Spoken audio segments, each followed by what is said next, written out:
Arri roobii baatiin caamsaa guyyaa 30 barri bara 2018 nagaan keenya fulaadhuma teessanii irraa nu caqasaa jirtan cufatti sinaa ga'u dhaggeeffattoota raadiyoo sagalee walabummaa Oromiyaa jaallatamoo baara fayyaa nageenya sanbadhaadhaa sagantaa keenya kanaan qophii dambalii keessummaa qabannee dhiyaanneerra innis dudduubee hundeessitootaa fi hooggantoota jaarmiyaa ODF muraasaa fi duula qabsoo walabummaa Oromiyaa fi bilisummaa Oromoo maqaa faaluuf yookaan dhabamsiisuuf karaa qaamota akeeka impaayera dimokiraatessuu jedhu qabatanii socho'anii fi ergamtoota wayyaanee biyya keessaaf biyya alaan godhamaa jiru irratti kan muummeffatu ta'a. Gaafiin Oromoo taadurii ammarraatti mirga obbultuu gaafibbaa biyyummaati yoo ejennoon keenya kanarraa adda bahee dhiigni ammarraa gati malee lola'e daandii dhagaa qabadhu kan gargaara kaattu ofirraa godhadhu itti mudhii. Hooggantoota jaarmiyaa ODF wayyaaneen affeeramuun biyyatti galan yeroo ammaatti ammoo oppiidiyoon muka qoosaa godhattee itti baacaa jiraatuun akkuma beekamu. Hooggantoonni jaarmiyaa ODF kun yeroodhuma qabsoo walabummaa Oromiyaaf bilisummaa Oromoo fi godhamu keessatti qooda fudhataa turaniif sadarkaa hooggansaarras turan hanga bara 1991 sanittuu qabsoo walabummaa Oromiyaaf bilisummaa Oromoof godhamutti amanaa turammoo achi keessa mataa dhokfatuun qabsoo impaayera Itiyoophiyaa dimokiraatessuu geggeessaa turan gaaffilee jedhanii fi dubbii dhiyeenya kana dura taa'aan jaarmiyaa ODF obbo Leencoo Lataa dubbatan keessaa kan wal falmisiisaa ta'ee jiru yeroo ammaatti qabsoon walabummaa Oromiyaaf godhamuu kan hin barbaachifne ta'uusaa kan isaan dubbatanii fi namoonni akeeka kana qabatanii socho'anis akka xiphootaatti kan isaan kaasanii dubbatan ilaalchisee hayyoonni Oromoo kanaan dura gaaffii fi deebii raadiyoo sagalee walabummaa Oromiyaa waliin godhan kanneen akka obbo Abrahaam Abbayyee obbo Jamaal Abrahaamii fi obbo Teessoo Namarraadhaa waan jedhan qabu. Jalqaba irratti obbo Teessoo Namarraa sadarkaa yuunivarsiitii irraa jalqabanii Dr. Diimaa Nagawoo waliin barachuu isaanii kan dubbatan hariiroon Dr. Diimaa waliin qabanii fi amalli Dr. Diimaa yeroo yuunivarsiitii turan mul'isaa turan kan akkamii akka ta'e akka ittaanu kanatti dubbachuu eegaluu turtiin keessan haga dhumaatti nu faana haa ta'uu obbo Teessoo Namarraa akkas jechuun dubbii isaanii aanfatu. Egaa waa'een koloniyaalizimii kun yuunivarsiitii keessatti akkas openly yeroo calqabaaf ka'e jechuu nan danda'a. Egaa dingata karaa hambiraas immoo namoonni kan biraan waan akkasii kana kaasanii kan ifan bayina fee jira yoo ta'es immoo hin beeku. Garuu dubbiin koloniin Minilikiin Oromoodhaa fi warra kaan warra saawuzii jiran kanarratti dhufe kuni koloniidha kan jedhu aanamiti aan kaase. Yuunivarsiitii leeveliitti akka peeperiitti dhiyaachuu isaati maleessaati yaadi kuni hin ture. Yaadi kun kan inni itti ka'e keessa amma akka gaariitti kan itti dubbatame keessaa tokko Oromoo Voice Against Tyranny kan jedhu caaffati tokko harka lafa jalaatiin 71 keessa kan ba'ee jira.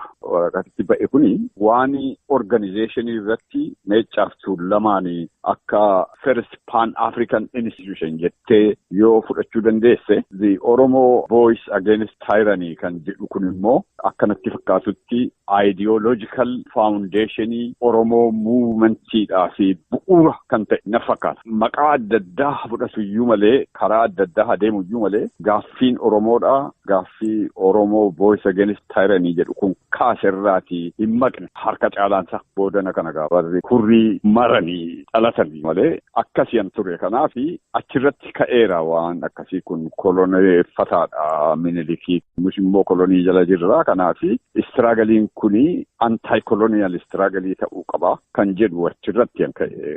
Akkuma carraa ta'e keessattis immoo qooda fudhadheen ture namoota warra sana baasan keessan ture. Yuunivarsiitiin ture baay'ee hiriyaa koo kan ture Yohaannis Noggooti amma xinnoogaa aariin poolitikaa kun isa diimesseetimma diimaa ta'e maqaadhaan malee yeroo Yohaannis Noggoo ture Yohaannis Noggoo kilaasmeetii koo ture. Maayinariin keenyas meejeriin keenyas tokkuma. Yeroo baay'ee wal biraan dhimnu turre. Lamaan hundi keenya iyyuu magaalaa kanaaf namoonni baay'een akka obbolaatti nu ilaalu turan. Si'an Wallaggaan deeme sana inni topikiima sanaan consolidation of power over conquered territories by Minilik II, the case of Illu Babur jedhee ani immoo the case of Wallaggaa akkasitti hojjennaa innee waliigallee innis servisii Illu Baburiin deemee anis Wallaggaan deemee boodachi as deebi'ee waan yaada isaa jijjiirsiisen beeku yaada isaa jijjiiree egaa land tenure system kan jedhu katabe ani sumaan qabadhe sanaan hin deeme. Osoo dubbannu voice against tyranny kana eenyufaa keessa ture itti nagaafachuun keenyaafuu kanaaf ammoo wanti fixa. Diimaan hoggoo hin ture keessa Nagaasoo Gidaadaa ture. Magarsaa Bariidhaa ture. Biraanuu Caalaa Obbo Addisuu Tolasaa keessatti qooda fudhataniiru. Boruu Dhadhachaa nama Booranaa fi haayiskuulitti kilaasmeetii koo ture. Innis immoo Injira keessa warra kana Oromoo voice against tyranny kana kan yeroo sanatti qopheessanii namoota kana wajjin egaa ergasii kaasee baay'ee isaanii wajjin wal argaa turree harka caalaa garuu amma boodana keessa wal dhabnee addaan baanutti kan wajjin hin turre Diimaadha jechuudha. Egaa immoo yaadni Ayyuun Oromoo Boteessoo namarraadha. Sagantaa keenya armaan duraa keessatti nuuf kennan kana fakkaata. Mee waan itti dabaltu yoo qabaatte itti dabaliitii gara namatti aanutti ammoo tarkaanfanna. Fayyaa ta'e xiiqi. Egaa Itoophiyaan impaayera ta'uu isheetiif qabsoon Oromoos qabsoo farra kolanii ta'uu akka qabu ilaalchisuudhaan obbo Teessoon yeroo barataa yuunivarsiitii turanii mata duree qorannoo ittiin eebbifamanii godhanillee kan irratti hojjetan ta'uu isaatii fi haala yeroo sana ture irratti waan bu'uura guddaa dhaloonnis irraa baratudha kan isaan kaasanii. Egaa gama biraatiin utuu ABO'n hin hundeeffamin dura obbo Teessoon jaarmiyaa Oromiyaa jedhamu kan kaayyoon isaa walabummaa Oromiyaa fi bilisummaa Oromoo ta'e tokko hundeessanii turaniiru. Mee waa'ee jaarmiyaa Oromiyaa jedhamu kanas isaanumarraa dhaggeeffannee deebina. Seenaadhuma kanaan dura hojjetamaa ture kanarratti hundaa'eeti. Solushiniin kanaadha. Oromoon ofiisaatii dhaabbatee, ofiisaatii lolatee, ofiisaatii mo'atee, ofiisaatii of danda'u qabaa kan jedhu kana yaada kana namoota baay'ee wajjin dubbannee kan jaallatanii fudhatan jiru. Yaadi isaa gaariidha. Garuu kun hojiirra oolu jedhanii kan dhodhommoqan baay'eedha. Tokkummaa Oromoo diiguudhaafiti kana kaafta maleessaati. Kun waan baasu miti jedhanii keessumaa baasanii yoo of adabuu baattee tarkaanfii irratti fuudhanna jedhanii daayirektiivii kan natti himaniyyuu turanii har'as immoo jiru lubbuudhaani. Egaan immoo kunoo akkuma tuukaafte obbo Teessoo namarraadhaa jaarmiyaa Oromiyaa jedhu hundeessanii akka turanidha kan isaan dubbatan. Dabalataanis ammoo yeroo isaan jaarmiyaa walabummaa Oromiyaatti amanu hundeessan kana namoonni isaan doorsisaa turan akka turanii fi ammallee lubbuudhaan akka jiranidha kan isaan dubbatan. Mee kanatti aansuudhaan immoo erga addi bilisummaa Oromoo dhaabbatee booda obboleen Coolataadhaa attamitti jaarmiyaan sunis ta'e isaan affeeramanii akka gara Finfinnee dhufanii isaanirraa dhageenye gara obbo Teessootti immoo adeebinu gaa akkas jedhu. Obbo Leencoon. Gaafa walgahii chaartarii wixin sana afeetti godhame sana irratti amma lubbuun hin jiru Mallas Zeenaawwii helikopteraan dhufee helikopteruma kanaan shaggadhannaa ka'inaan jedhe. Lakki hoogganan qabaa koree gidduutu jira dirreetti deebi'ee waan asitti murteessine kana koree gidduutti gabaasee murtii isaaniitiin dhufna jechuurraa dirreetti deebinee walgahii koree gidduu qabaannee jijjiirama haalaa dhalate itti hubachiifnee murtii koree gidduutiin shaggar deemne jechuudha. Shaggar deemuudhaaf karaan kanuma Asoosaarraa ka'ee Gafarsaan shaggar seenuu sanarra baanee gallee. Egaa obbo Leencoo Lataas ta'e jaarmiyaan adda bilisummaa Oromoodhaa yeroo sanaa erga Finfinnee seenanii ba'anii booda'oo maaltu ta'e gaaga'ama har'a Oromoon keessa jiru yoom jalqabe isa jedhuu fi obbo Teessoo namarraa waan jedhan qabu mee isaaniin waliin haa caqasnu. 74 kaasee intelligensiyaan Oromoo gaarlamee ta'e warri indipendentii dhaabbanna jedhu garii dadhabbina mataa isaatiitiin gariinis immoo hacuuca karaa adda addaa irratti ga'eerraan kan ka'e fagoo adeemuu hin dandeenye. Warri kaan immoo afaan lama haasa'u karaa tokko waa'ee Oromoo haasa'u karaa tokko waa'ee Itoophiyaa haasa'u gaarlamee akkasii kana si'a ta'an immoo Yaada isaanii duwwaa miti. Humni isaaniis yeroon isaaniis hin hirama. Rakkoon tokko kana. Rakkoo guddaan waan har'a keessa jirru kanaaf kontiribiyuutii kan godhe garuu anaan akkanatti fakkaatutti ABO'n wayyaanee tirsanii geggeessaa wayyaaneetiif Addis Ababaatti galuu isaaniiti.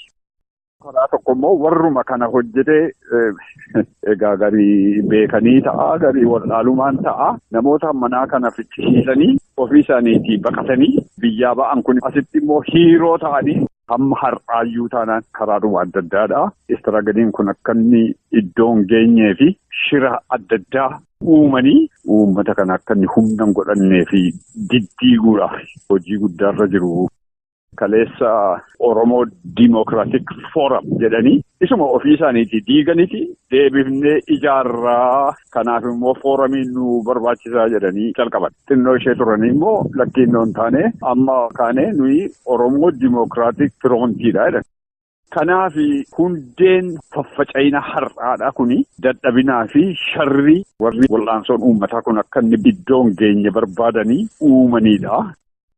Egaa gufuuwwan mooraa qabsoo Oromoo keessatti uumaman kan obbo Teessoon haasaan hangana erga dhaggeeffanne mee amma immoo hooggantoonni ODF biyyatti galuu isaanii guyyaa 3 dursanii yaada obbo Leencoo Lataa gabataa miidiyaa irratti qabsoo walabummaa Oromiyaatiif godhamu akka hin barbaachisne kan isaan dubbatan walumaan haa dhaggeeffannu.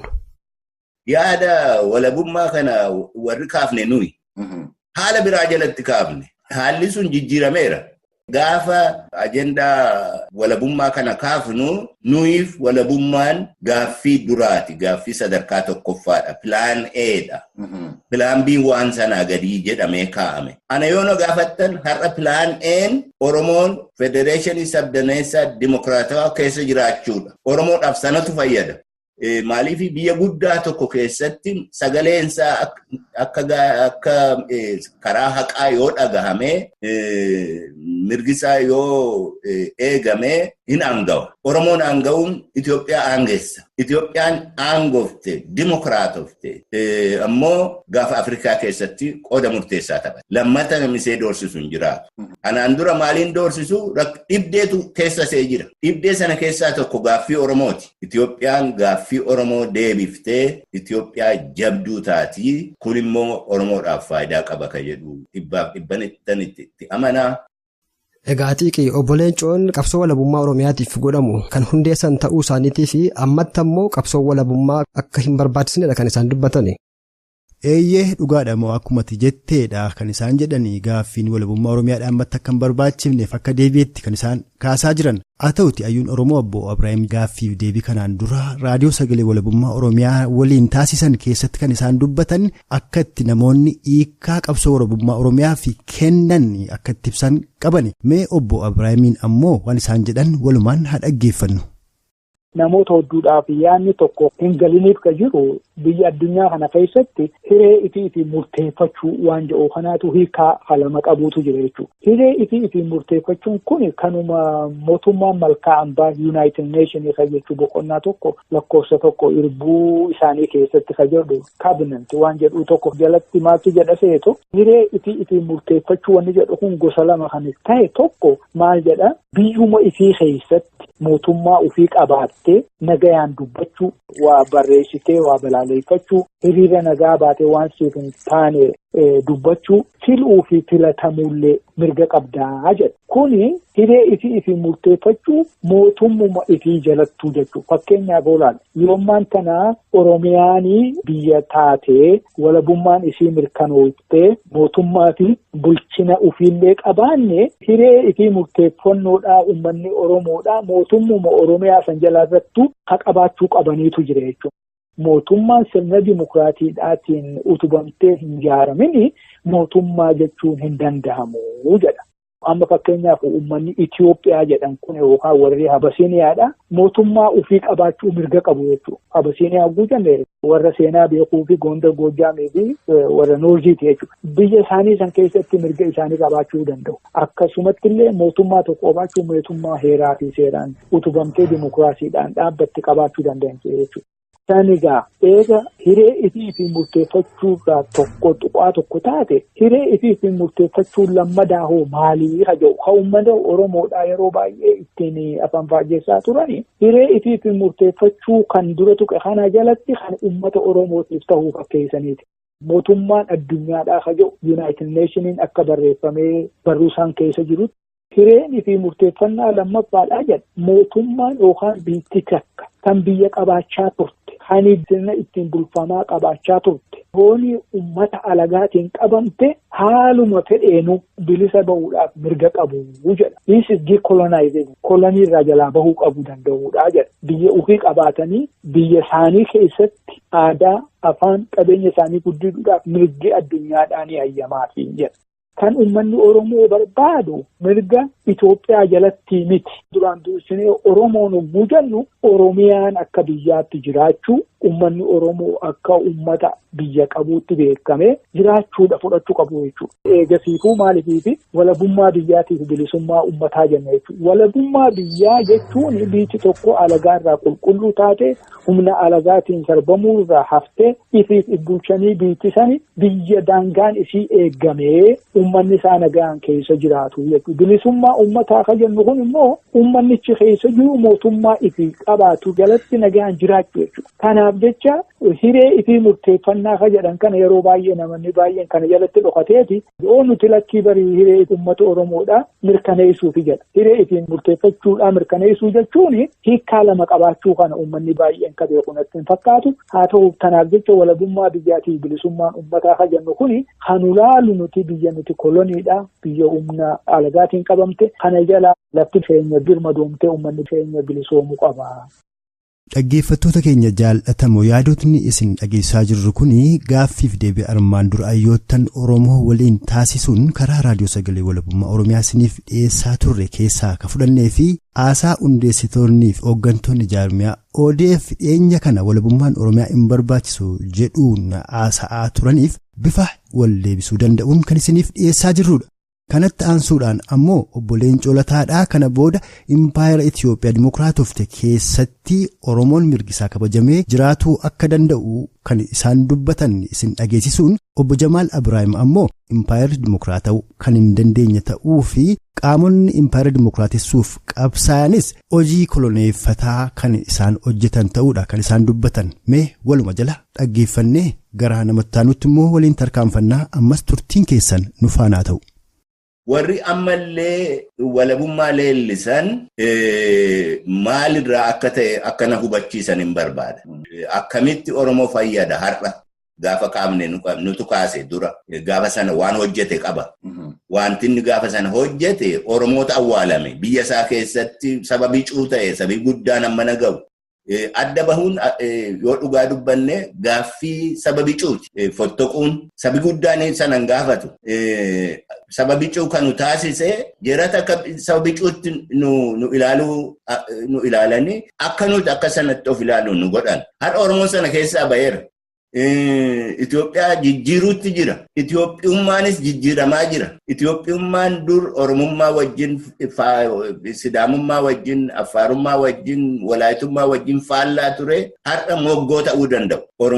Oromummaas qabadhee Itoophiyummaas qabachuun barbaada.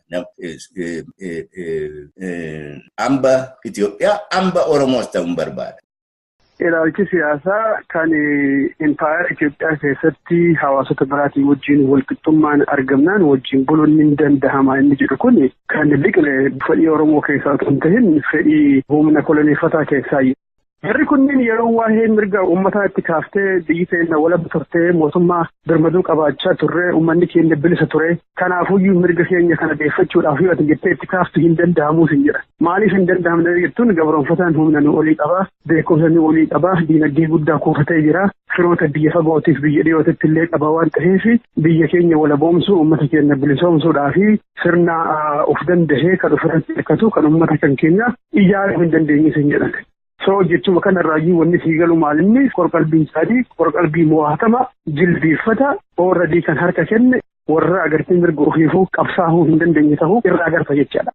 akkaataa yaalii ammaa irraa arginutti humni gabroonfataadha. Intalishee ofii isaatii ijaaree warra ofii isaatii faayinaansii godhu biyya alaatiif biyya keessatti illee waan warra qeerroo hoogganu, warra qeerroo deeggaru, warra qeerroo jaalatu fakkeesse uummata keenya karaa irraa qalbii isaa hatee qabsoo isaa butuudhaaf tattaaffii godhamaa jiru qajeela qulqullinaan argina. Kanaaf qeerroon Oromoodhaa maaliif qabsaa jedhee gaafachuu qaba. Dhugaadhaan waan ani qabsaa keessantu bakka gahee moo humna sunu duraaniin aangoo irratti caacahanii achi turan, kan hidhaa turan, kan ajjeesaa turan, kan biyya hiyya saamsisaa turan, kan jaarmahoota Oromoon bilisummaan ijaarate facaasaa balleessaa turan isaantu aangoo dhufe moo dhugaadhaan nuti warra agartee mirga uummata keenyaatiif qabsaa ture kan uummata keenya aangootti fillee kan jedhu kana qeerroon biyya keessa jiru itti yaadee immoo tarkaanfii isaa fudhachuu qabsoo isaa finiinsuun barbaachisaadha. Kaayoon qabsoo Oromoo galii qabsoo sanaa maalinni akeeknisaa kan jedhu saniif deebii argachuudhaaf seenaa irratti hundaa'uun dirqama nuti ta'a. Uummanni Oromoo osoo impaayerri Itoophiyaa amma jedhamu kun hin uumamin dura uummata walaba ture, biyya ofii biyya walabummaadhaan qabaachaa ture, mootummaa birmaduu kan hooggansa isaa uummanni bilisa taheetiin filatu qabaachaa ture, sirna mataa ofii kan ittiin of bulchu kan addunyaan kun yeroo sanitti agartee qaroominaan irra hin gahin sirna gadaa qabaataa ture. Qabsoon Oromoo bakkeen isheen irraa hundeen isii yaadni isaa irraa ka'u seenaa uummanni Oromoo keessa dabarerraayi Oromiyaan humnaan impaayera Itoophiyaa kanatti dabalamuudha. Impaayerri mootuyyuu dimokiraatahee hanga amma addunyaa kanarra jiraatee hin jiru. Impaayerri sun numtuyyuu qabsoo haqaatiin, qabsoo sabaatiin, uummata mirga ofiitiif falmatuutiin caccabee bakka ofiitti deebi'ee namuu biyya ofiitti jigalee naannoo ofii bulchuutti deebi'echaadha. Egereen impaayera Itoophiyaa illee dhumaatiin isii gara fumataatii.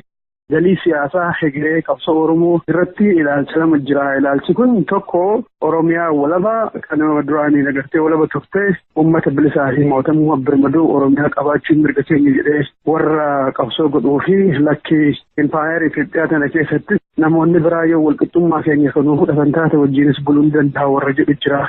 Namni Malcolm X jedhamu gabricha kana bifa lamatti kaa'e. Tokko fiild negro or fiild slave kan gabroonfataa irratti fincilee bosona keessa galu. Inni tokko ammoo tuyyuu kan mana keessatti gabroome achumatti tajaajila gabroonfataa isaatii kanaaf kennu house negro jedhaan yookaan ammoo house slave. So ammoo wanni agarru saayikoolojii malee jarri kunniin lamaanuu akka namaatitti gabroomaadha. Inni tokko saayikoolojikaalii qorqalbii isaa bilisa gabrichaa miti kanaafuyyuu irratti fincilee humna qabuun irratti qabsaa'aa jira. Inni tokko ammoo tuyyuu yeroo gabroonfataan isaa dhukkubsatullee isatu aada. Yeroo manni gabroonfataa gubatullee manni keenya akkamitti gubata jedhee ibidda bishaan itti naquu irra iddoo ofiisaatii ibiddatti gamaayedha. Malcolm X namni jedhamu kun. So rakkoon kun rakkoo qorqalbiiti. Egaa xiqqee dhugumatti yaadota jajjaboodha kan obbo Jamaal kaasan keessumattuu namoonni impaayera diimookiraatessina jedhanii deeman namoota rakkoo qorqalbii qaban ta'uu isaanii fi darbee immoo fakkeenya isaan seenaa gurraachonni Ameerikaa bara walaba taatan jedhame sana ofitti amantaa dhabuudhaan manneen gooftaa isaaniitti gadi ba'uu diddaa isaan agarsiisaa turan sun yaada ajaa'ibaati. Eeyyee mo'a dhugaadhumatti akkuma tuu kaafte obbo Jamaal yaadota jajjaboodha kan isaan kaasan dhaloonnis waan guddoo irraa barata jenneeti abdanna. Egaa kanatti aansuudhaan ammoo obboleen Coolataati ka dhufan. Obboleen Coolataa osoo biyyatti hin galin baatii tokkoof guyyaa muraasa dura gaafa duguuginsi sanyii ilmaan Oromoo irratti godina Booranaa Aanaa Moyyaalee magaalaa Moyyaalee keessatti raawwate. Guyyaa sana booda mootummaan kunuunfataa wayyaanee ni jijjiiramaa jedhee abdii hin qabu kana booda mootummaa wayyaalee irraa muradheeraa jedhaniiti kan isaan dubbatanii turan. Haa ta'u malee erga biyyatti galanii booda immoo kan isaan dubbataa jiranii guyyaa 3 dura biyyi sun guddoo akka jijjiiramte jaarmiyaan isaanis qaama jijjiiramaa sanaa ta'uudhaaf akka isaan deemanidha. Egaa mee obboleen Coolataa waan isaan dubbatan kana walumaan dhaggeeffanne obbo Teessoo namarraa immoo maal jedhu laata dhimma jaarmiyaa ODFs ta'ee qaamota walabummaa Oromiyaa dheetuun impaayera dimookiraatessuuf deeman kanarratti ammas turtiin keessan nu faana ta'u dhaggeeffattoota keenya obboleen Coon itti fufu. Mootummaan kun humnoota garagaraa shororkeessitoota jedhee moggaasee dararaa jira. Namoota hojii poolitikaa karaa nagaa hojjetan shororkeessitoota jedhee hidhaa bahe. Amma waan shakkii tokkollee hin qabne guyyaa saafaa magaalaa walakkaatti nama taa'ee shaayee dhugu, nama irbaata nyaatu, nama mana isaa keessa jirutti dhukaasee nama ajjeesee kaan madeessee kun hiikaa tokkittii qofa qaba. Shororkeessaan mootummicha ta'uusaa. Ani EPRDF irraa furmaata eeguun ammaan booda abdii qabna natti hin fakkaanne. Bakka biraarraa yoo furmaanni dhufe malee. Sun immoo dhibdee lama qaba. Tokko humni tokkolleen biyya keessa akka maddine godhaniiru. Humni dhageettii uummataa qabu, uummata ijaarrachuu danda'u tokkolleen akka maddine godhaniiru isaan irraa ala.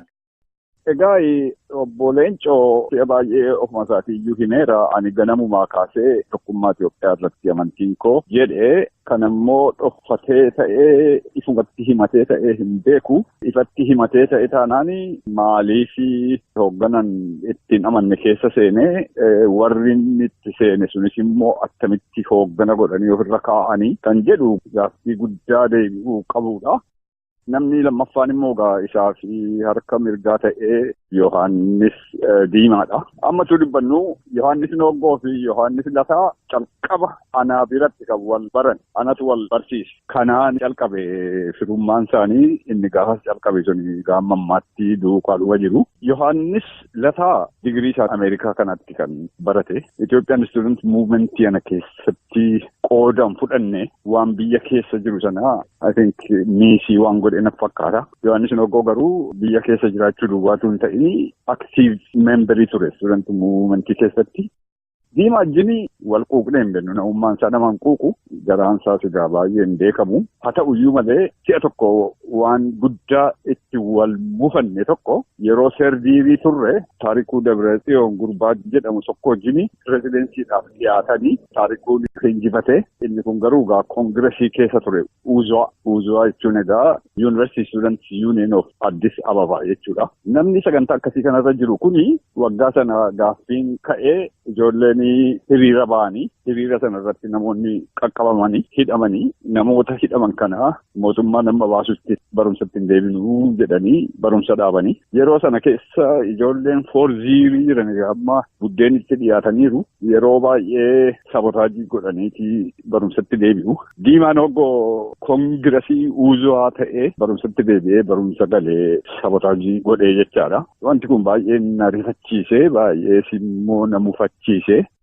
Kana duwwaa miti Me'isoon eega dhaabatee booda Me'isoon irraas Ihaappaa irraas adda kan ta'an immoo organizeeshiniin adda addaa dhalatanii turanii warra kan itti dhalatan kana keessaa warri Ihaappaa keessaa deebi'anii baqatanii mootummaatti harka kennanii warruma biyya keessaa kana ta'an nama filatanii maalariid maarkisisti leeninisti diimookiraasiyaawii dirijit kan jedhu tokko dhaabanii si'a kana dhaabanii pirezidentii godhanii kan isaanii filatanii Yohaannis Noggooti. Achi immoo warri caatsi jala jiru jedhamanii warri Oneg kun immoo si'a dhaabbatu 76tti ammas immoo pirezidentii ta'ee kan filatame Diimaa Noggooti. Yoo dhuma kanas warra Gimboo Sabattii kana keessattis pireezidentiidha. Inni lafuma deemutti pireezidentiidha. Egaa ODF'ttis mikittiliidha. Egaa yeroo mana barumsaa jiru sana walumaan adeemaa turre yaaduma tokko qabna turre isa kana booda egaa kan yaadaan walirraa fagaachaa deemne jechaadha. Kanaaf egaa warri kun durumaa ka'anii yaada akkasii qabuuf hin qabanii kana ani beekuu hin danda'u waan ani itti murteessisu miti abbaatu beekasa. Garuu obbo Leencoo baasee yeroo baay'ee dubbateera. Kanaaf dadhabbii dhumtii siraagalii kanaadha maali kan jedhamu keessaatii waan qabu tokko namoonni bilisummaatti hin amanne adda bilisummaa liigii godhanii adeemuun dadhabina warra kana jala hiriireeti moo bilchooma warra mataarra taa'eeti moo gowwoomsaatti kana keessa jira kan jedhu seenaan gaaf tokko addaan baasuun sana. Egaan akkuma amma dubbanne obbo Leencoo Lataadhaa baatii tokko duraa mootummaa kuleeffataa wayyaanee irraa abdii akka muratanii fi tarii qaamni biraan yoo jiraate isatti abdatudha jedhanii kan isaan dubbataniis qaama hidhate jechuu isaanii akka ta'e dubbii isaanii irraa hubanneerra. Gama biraadhaan ammoo obbo Teessoo Namarraadhaa obbo Leencoo Lataa kanumaan dura yeroo qabsoo walabummaa Oromiyaaf bilisummaa Oromoo keessatti hooggana turan sanuu akka isaan ilaalcha Itoophiyaa dimokiraatessuu qabatanii jiran kan kaasanii obbo Diimaa Naga'uudhaa waliinis mana barumsaatti sirriitti akka wal beekanii fi jarreen kun lamaanuu akka ilaalcha yookaan ejjennoo dhaabbataa hin qabnedha kan dubbii isaanii kanarraatii hubatuun dandeenyu. Meegaa kanattoo maaltu aana waan qabdume dhaggeeffattoota keenya dhageessisi moo? Egaa yaada obbo Leencoon ji'a tokko dura dubbatanii fi ammoo erga biyya galaniiti haasa'aa jiranii baay'ee wal faallesatiiki. Innis maalinni ji'a tokko dura yeroo Moyyaaleetti loltoonni wayyaanee ilmaan Oromoo irratti dhukaasanii ajjeesan haasaa isaanii miidiyaa gabataa irratti haasa'an tokko ammaan booda mootummaa wayyaanee irraati jijjiirama tokko illee akka hin eegganne ture. Amma yaada kana wal faallessuudha kan isaan haasaa jiran. Innis maalinni sirnichi akka jijjiiramee fi isaanis qaama jijjiirama sanaa ta'uudhaaf akka galanna kan isaan dubbatan. Dhimmi al tokko walabummaa al tokko immoo diimokiraasii jedhu kunis kanumaan wal fakkaata. Mee hacaqasnu. Sirna amma jiru kana gufachiifnee jennaan Oromoodhaaf guyyaa hamaatu as baha. Maaliif lakkuma bilisummaa keenyatti siqaa deemnuun humnoota baay'eedha aarsinaa gaddisiifnaa warra akkasii immoo yoo lammata carraa argatan akka hin jirre nu godhu. Kana hubannee tokkummaa keenya jabeessinee sirna amma dhalate kana fiixaan baasuu irratti bobba'uu qabna. Wanti biraa yeroo biraatiif ol kaa'amuu danda'ama. Dorgommiin biraa yeroo biraatiif ol kaa'amuu danda'ama.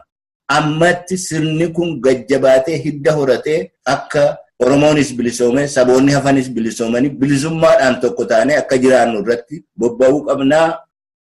Egaan dhaggeeffattoota raadiyoo sagalee walabummaa Oromiyaa jaallatamoo yaada karaa hundeessaa fi hoogganaa jaarmiyaa ODF obbo Leencoo Lataa dhiyaataa jiru mataaf miila isaa qabuun akka nu dhibaa jiru walumaan kadhagaa jirru kanadha.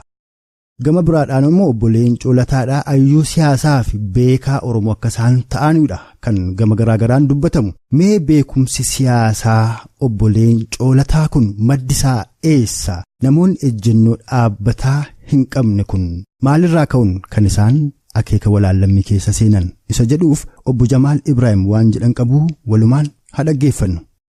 Inni siyaasa jedhu kun warra bilisummaaf qabsaa'uu fi warra gabroonfatuuf illee waluma qixa equally valid. The art of possibilities inni jedhu kun warri bilisummaaf deemullee malaa fi tooftaa fi tarsiimoo isaan bilisummaadhaan isaan ga'u baafachuun siyaasaadha. Warri nama gabroonfatullee tooftaa isaan tursiisuu danda'u mala baafachuun siyaasaadha. Both are politics. By the way, beekumsi lamatu jira. Beekumsa gabroonfataan ittiin nama bulchuudhaaf oomishu, beekumsa immoo bilisummaatti jira. Beekumsi gabroonfataa humna tokko tuuyyuu humna nama biraa cabsee ofii isaatii gooftaa of taasisee achirratti barnoota kenna. Barnoota kennu sana keessatti goonillee isaa, beekaanillee isaa, arjaanillee isaa, qabaataanillee isaa, olaanaanillee isaa, kawaayinifillee isaa. Inni kun beekumsa. Beekumsa kana hawaasa tokko keessatti gadi babal'isan. Fakkeenyaaf empaayeratti amma Itoophiyaa jennu sana keessatti beekaa fi wanni nama wanni tottolaan gaariin kun hundumtuuyyuu hawaasa tokkorrayyi. Hawaasa Abashaatirrayyi. So inni kun sireen mootii hin sochootii yoo maqaa isaa dho'isan yoo waan isaa hamaa dubbattan jedhanii haga hawaasni namichayyuu akka waaqaatitti akka ilaalutti jechaadha. Kun beekumsa gabroonfataati. Inni lammaffaa immoo beekumsa bilisummaati. Beekumsi bilisummaa kanarraa wala barsiisaasis akka namni ofii isaatii yaadu. Wanni narra taa'e kun akkuma kiyya innis nama humni inni qabuuf humni inni qabu akka namaatitti walqixa. Kanaafuu yoo ani mirga kiyya gadi dhiise malee namni kun mirga biraa kan dabalataa kan naa olii hin qabu jedhee akka namni ufuma taasisa. Maaltu nu barbaachisa gaama Oromoon walabummaa biyya ofii kana argachuudhaaf mootummaa birmaduu qabaachuudhaaf uummata bilisa tahee jiraachuudhaaf yaanni kennaa waan gabroonfataan nu tolchurraa bilisa ta'uu qabu. Waan gabroonfataan isiniif tolaa ka'an isiniin jedha kanatu gaariidha nuun jedhu. Fakkeenyaaf inni kun maa inni Itoophiyaa otoo Oromoon hin fedhin Oromoo irratti ijaaramte. Qabsoon Oromoo tan haga ammaa godhaa turre sun ijoollee dargaggeeyyii sadarkaa har'aa jirtu kana Itoophiyaa irraa bilisoomsitee turte. Amma immoo riivarsi godhuu deemaa jiran. Of duuba deebisanii ijoollee sammuun isaanii impaayera irraa bilisa ta'e. Deebisanii impaayera san keessatti uumuudhaaf ergamtoonni diinaa halkanii guyyaa biyya keessaaf biyya alaatti illee tattaafataa jiran. So qeerroo irraa wanni eegamu maalinni akkuma jecha maqaa Oromootiin hin tolle gaala jedhu balleessan akkuma isarraa bilisoof taasisan jecha Itoophiyaa jedhu kanarraa of bilisoomsuun isa dura beekumsa bilisaati jechaadha. Kanneen irratti xiyyeeffatanii qabsoo godhuun daangaa malee barbaachisan itti fakkaasu.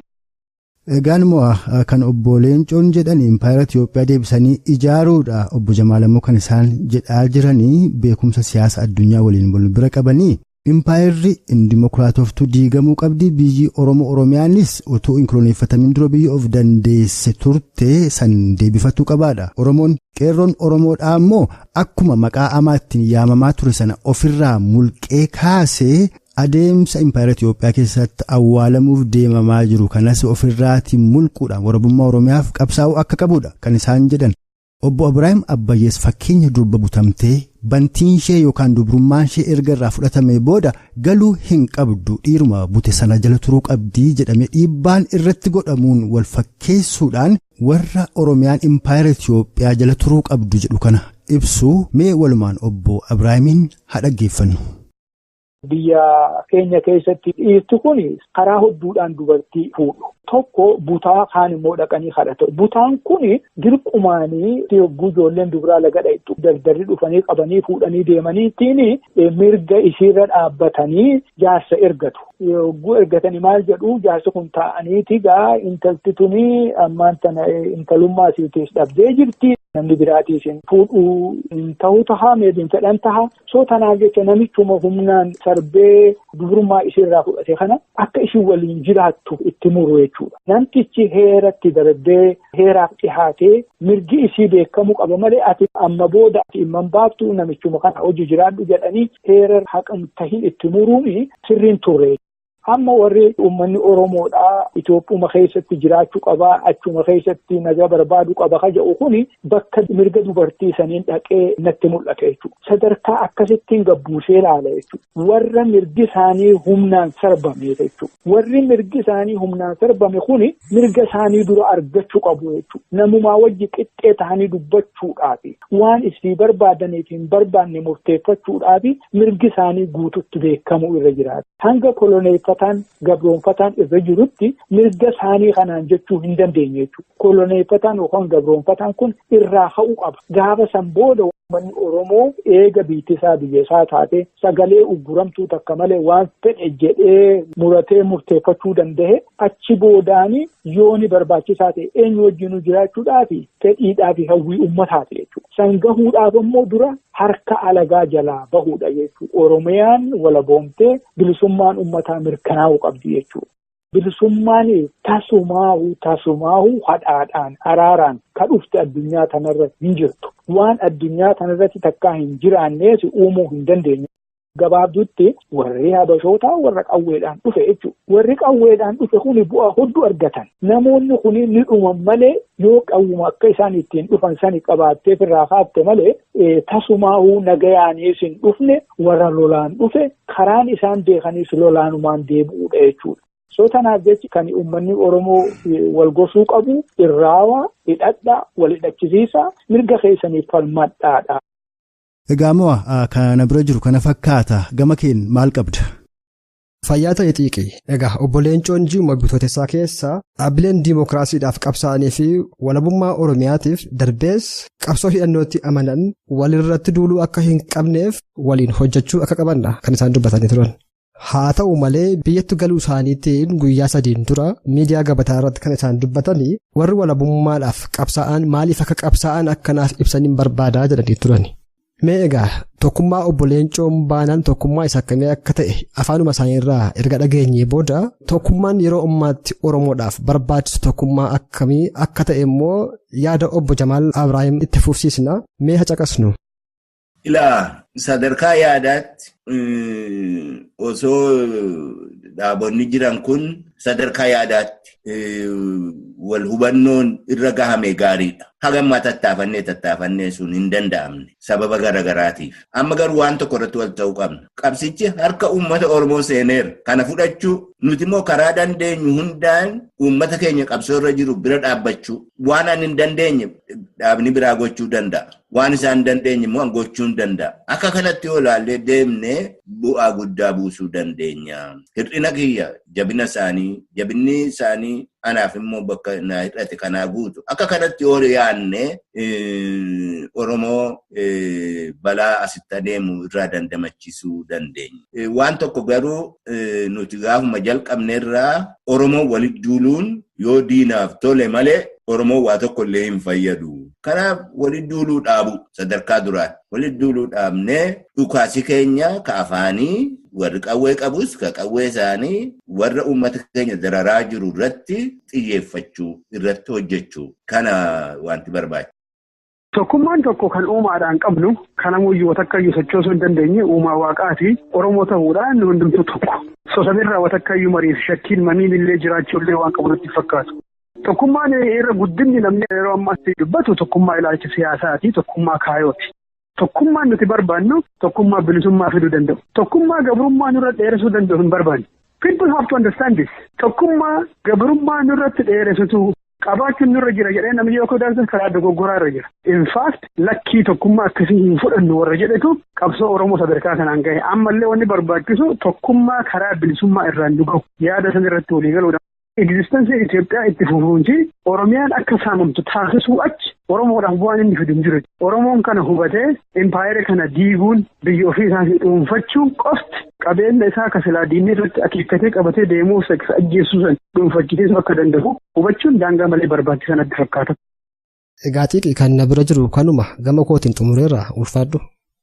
Horii bulimoo ana biras kan jiru yaaduma nama tokko qofaadha. Osoo gara sanatti hin tarkaanfanne garuu yaadi obbo Jamaal Ibrahim kaasan tokkummaan Oromoon qabu tokkummaan dhiigaa haala kamiinuu kan inaalamne ta'uudha. Garuu qabsoo keessatti tokkummaan yeroo ammaatti uummata Oromoo barbaachisu tokkummaa kaayyoo, innis kaayyoo walabummaa Oromiyaaf bilisummaa Oromoo akka ta'edha.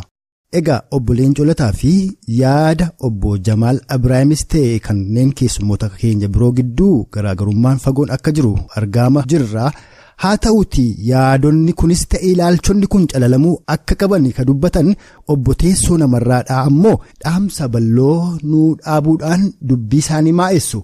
Meegaa yaada obbo Teessoo kana afaanuma isaaniirraa dhaggeeffataa gara goolabaatti finnaa ammas nu faana tura. Rakkoo kana keessaa kan ba'amuu danda'amu wal calaluudha. Calala barbaachisa. Kanaaf qeerroonni jabaatanii organizeeshinii isaanii cimsatanii waan ergamtooti wayyaaneedha kun immoo kobborsaa haaraa uffatanii achi as waanii ittiin nama goomsan kanaan dhufuun goomfamin nutti deebi'aniiru jedhanii hiccitii isaanii itti kennanii harka diinaatti dhumuurra akkuma jiranitti indipendentilii of danda'aniidhuma. Fuulduratti adeemuun surra jira. Warri ala jiran kun immoo mugaatii isaanii kanarraa ka'anii diiferensii xixinnoo gidduu isaanii jirtu kana wal danda'anii humna tokko ta'anii sagantaa baafatanii sagantaa jiru kanaan immoo warra amma nama hafafajjeessaa jiru kana qaamtuu namaadhaa namarratti waraanaa jaamsaa jiran kana karaatti injifachuu danda'an irratti hojjechuu turra jira. Kun immoo warra biyya keessa jiraniitiin walitti qindaa'ee karaa inni itti hojjetamu ba'uutu irra jira. Kun beekamuu qabaa. Kan kanarraa hafee rakkoon keenya ammayyuu furmaata waan argatu natti hin fakkaatu fixadheeran karaa koo. Egaan dhaggeeffattoota keenya jaallatamoo yaadota afaan faajii karaa mootummaa koloneeffataa wayyaaniif ergamtoota isaa OPDO akkasumas jaarmiyaa ODF kan biyya ambaatti ijaaramee kaayyoo walabummaa Oromiyaa bilisummaa Oromoo ganee impaayera Itoophiyaa dimookiraatessuu jedhuun yeroo ammaatti impaayera Itoophiyaa seenee jiruun uummata Oromoo irratti aggaamamaa jiru of galchuuf yaada sabboontonniif ayyoonni Oromoo kanaan dura nuu kennaa turan wal madaalsisuuf kan isiniif dhiyeessaa turre armarratti obbeera. Gara fuulduraattis yaadaaf gorsa ayyoota Oromoo garaagaraa kan qabannee isinitti deebinu ta'a kan arraa obbaafneerra. Turtii nu faana qabaataa turtaniif oraa bulaa nagaatti. Gaaffiin Oromoo taadurii ammarraatti mirga obbulchuu gaafibbaa biyyummaati yoo ejennoon keenya kanarraa adda bahee dhiigni ammarraa gatti malee lola'e daandii dhagaa qabadhu kan gargaara kaattu ofirraa godhadhu itti muddii itti muddii itti muddii itti muddii itti muddii itti muddii diina lollaan irraa maaliif deebitanii kan duratti jaalaa ofirratti goobsitanii qeerransa eegee qabdeemaaf gaddeessa ragalaan booda jadeessi balleessa gaafa safumaan jiru waamuma irree keenya beesi jiru itti muddii itti muddii itti muddii itti muddii itti muddii itti muddii erga amantaa kutaadha wal qoqqoodu nafee inni guyyaa takkaayyuu hin beeku rafee fira fakkaachaa tokkummaa keenya jibbanii diinummaa isaanii ofitti ragaa bahanii jarri qotanii qalbee ittiin qalamaan baafatanii itti muddii.